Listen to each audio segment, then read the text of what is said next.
Il y a des tweets qui font perdre foi en l'humanité. Genre vraiment. Un bébé reborn, c'est une poupée réaliste. À la base, c'est pour les personnes âgées. Alzheimer, dépression, mais là, on parle de gens qui les promènent en poussette, leur donnent des biberons et veulent leur réserver les balançoires.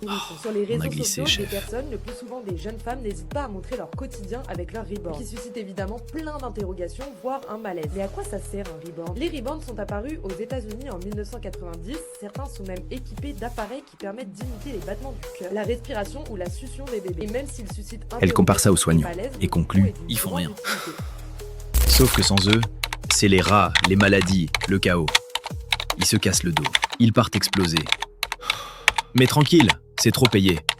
Internet, ce miroir de l'ignorance assumée. Payé qu'un éboueur.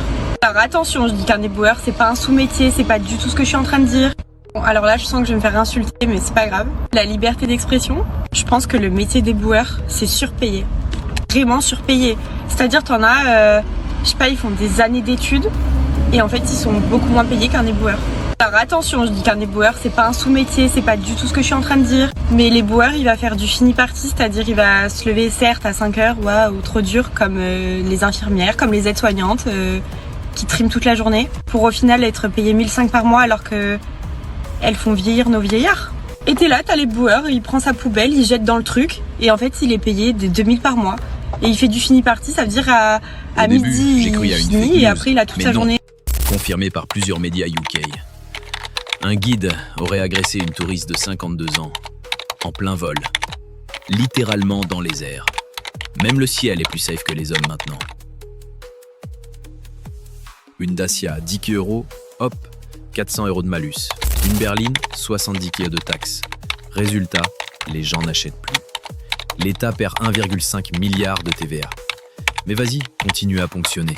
Ça roule pour vous apparemment.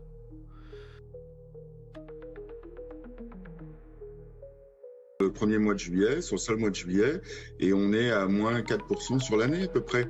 Depuis le 20 et le Covid, on a perdu 400 000 voitures neuves qui sont plus immatriculées. La raison principale, la hausse des prix des constructeurs, qui ont augmenté leur prix considérablement, et surtout le malus qui rebute le consommateur de passer la porte du concessionnaire. Donc, si on cherche les explications, c'est parce que les voitures neuves coûtent trop cher, vous nous dites?